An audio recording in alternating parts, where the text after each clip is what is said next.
బాలయ్య బాబు గారి అఖండ 2 మూవీ వారం రోజులు లేట్ వచ్చినా కూడా లేటెస్ట్గా వచ్చాము అని చెప్పేసి ఈ సినిమా చూసిన ప్రతి ఒక్క ఫ్యాన్ కూడా గుండెల నిండుగా చెప్తున్నారు.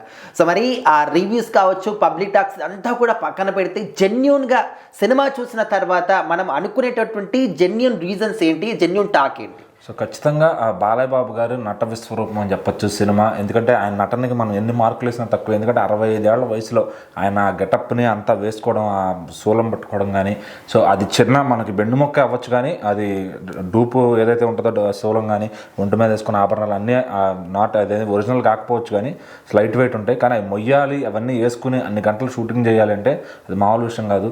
సో ఆ లుక్ని, ఆ గడ్డాన్ని అంతసేపు పెట్టుకోవాలి అంటే కనుక సో ఆయన బాలకృష్ణ గారు ఎంట్రీ దగ్గర నుంచి కూడా మొత్తం బ్లాస్ట్ అయిపోద్ది అనమాట చూసేవాళ్ళకి. సో ఇంటర్వెల్ దగ్గర నుంచి అయితే క్లైమాక్స్ దాకా ఎక్కడ తగ్గదు సినిమా. సో బాలకృష్ణ గారు యథావిధిగా మనం ఫస్ట్ పార్ట్లో చూసినట్టుగా నార్మల్ మురళీకృష్ణ అనే క్యారెక్టర్ కూడా అదరగొట్టారు. సో అలాగే సెకండ్ బాలయ్య ఎప్పుడైతే రుద్ర సికందర్ గోరా వస్తారో ఇక ఆ పాపకి ఫస్ట్ పార్ట్లో హామీ ఇస్తారనమాట, నీకు ఏదైనా కష్టం వస్తే నేను ఎక్కడున్నా వస్తా ఒక పిలుపుతో అంటారు. అదేవిధంగా ఇక్కడ మళ్ళీ కష్టం వచ్చినప్పుడు ఆ పాప కొంచెం పెద్దదవుద్ది, 17 ఏళ్ళు వస్తాయి.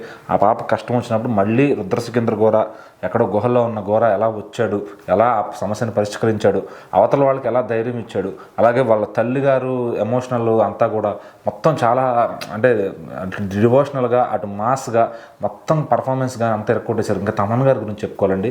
మ్యూజిక్ అయితే ప్రతి ఫ్రేమ్ టు ఫ్రేమ్ బాలకృష్ణ గారికి నిజంగా వాళ్ళ ఫ్యాన్స్ గుడిగట్టేశారు. తమన్ గారికి నందమూరి తమన్ అనిపించుకున్నారు అన్నమాట మ్యూజిక్తో. సో అదేవిధంగా బోయపాటి గారి దర్శకత్వ, ఆయన విజన్ కానీ, ఆయన పెట్టిన ఫైట్స్ కానీ, ఆయన పెట్టించిన టెక్నికల్ టీము అంతా కూడా చాలా బాగా పర్ఫెక్ట్గా వర్క్ చేశారు. సో ఇంకా బాలయ్య బోయపాటి గారు అంటే అదొక మనం మార్క్ వేసేసుకోవచ్చు. ఇంకా అది గవర్నమెంట్ స్టాంప్ లాంటిది అనమాట. ఇంకా వెళ్ళిపోద్ది, వాళ్ళు ఎలాంటి సినిమా తీసినా వర్కౌట్ అవుద్ది. ఒక అభిమానిగా తీస్తారనమాట బోయపాటి సీన్ గారు బాలయ్య గారి సినిమా అంటే. సో ఎప్పటికప్పుడు ఆయన అభిమానం రెట్టింపు అవుతుంది, ఎప్పటికప్పుడు సర్ప్రైజ్ చేస్తూనే ఉన్నారు ఫ్యాన్స్ని. సో ఎన్ని ఎలివేషన్లు అయిపోయినా మళ్ళీ ఇంకా కొన్ని దాచుకుని మళ్ళీ బ్యాక్ నిండా ఎలివేషన్లతో వస్తారనమాట బోయపాటి సీన్ గారు. సో ఆ విధంగా అయితే ఈ సినిమా రక్తి కట్టించిందని చెప్పొచ్చు. పొలిటికల్ సెటైర్లు కానీ కొన్ని సెటైర్లు అయితే మంచిగా పడ్డాయి. సో అది చూసి సినిమా చూసిన వాళ్ళకి తెలుస్తుంది అనమాట ఆ పొలిటికల్ సెటైర్లు ఏంటని. అలాగే హెలికాప్టర్తో వచ్చి ఒక ఎలివేషన్ ఉంటుంది, అది కానీ అదైతే సినిమా నుంచి బయటకు వచ్చినా కూడా మైండ్లో తిరుగుతూ ఉందన్నమాట తిప్పే షాట్. అలాగే ఫస్ట్ ఫైట్లో నరసింహస్వామి ఎలివేషన్ కానీ, ఇంటర్వ్యూలో శివుడు ఎలివేషన్ కానీ, సెకండ్ హాఫ్లో హనుమాన్ ఫైట్ ఎలివేషన్ కానీ, అలా అంటే ఒక ఫైట్కి దేవుడు సహకరిస్తున్నాడు, వెనకమాల నడిపిస్తున్నాడు అనే పవర్ని మనం ఫీల్ అయ్యేలా చేస్తారనమాట సినిమాలో. సో ఇక ఓవరాల్ ఎక్స్ట్రాడినరీ, ఎవరో తక్కువ చేశారని చెప్పడానికి లేదు. అందరూ కూడా నటినట్లు అందరూ వాళ్ళ పాత్రలు తగ్గట్టుగా మెప్పించారు. సో విలన్స్ మనకు తెలుసు, బోయపాటి గారి సినిమా అంటే విలన్స్, ఫైట్స్ ఫుల్ మీల్స్ అనమాట ఫ్యాన్స్కి.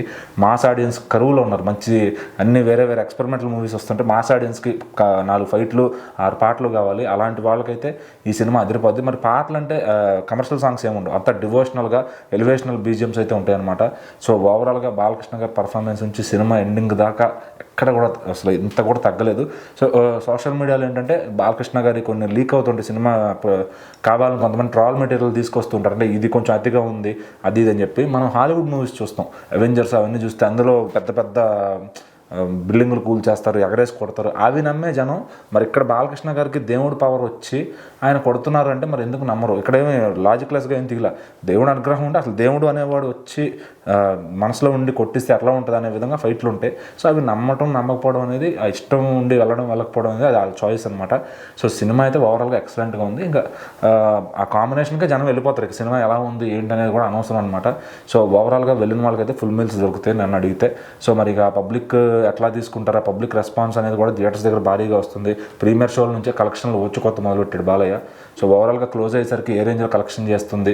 అంతకుముందు హనుమాన్ సినిమా వచ్చింది, నార్త్లో కూడా మ్యాజిక్ చేసింది, ఇది కూడా చేస్తుందా లేదా అనేది చూడాలి.